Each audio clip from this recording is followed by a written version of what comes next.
If you're an upper elementary teacher, you know this time of year is so frustrating. We have so much end of year testing to get through. It can be really frustrating because we're also trying to get grades for report cards. So how can you assess students but do it in a way that's more fun and engaging and is not just one more test? Well, one thing you can do is a portfolio assessment. This is an example of my customary and metric measurement portfolio assessment. There's a reflection piece at the beginning, and they say what I deserve and why. And then here are the directions. For each standard, they're going to cut out 3 examples that show independent mastery of the standards. So this has to be work that they've done independently.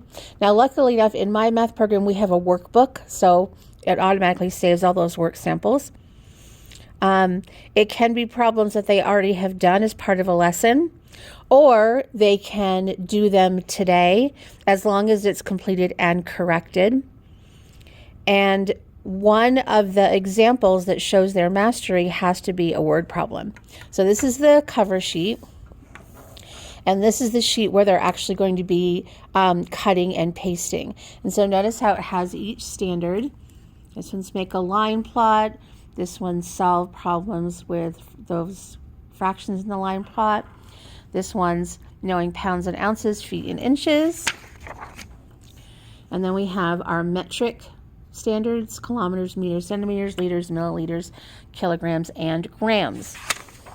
Now, if this paper isn't enough, I have extra paper that students can attach.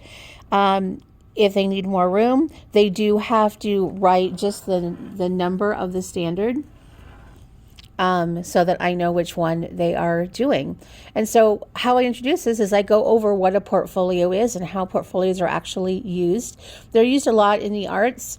I have my own children have careers in the arts. I have one who's a professional photographer. I have a professional ballerina, and they have portfolios.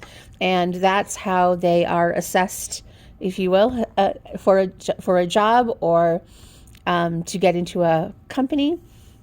And so this is a really great alternative if you're looking for something different to assess at the fourth quarter of the year.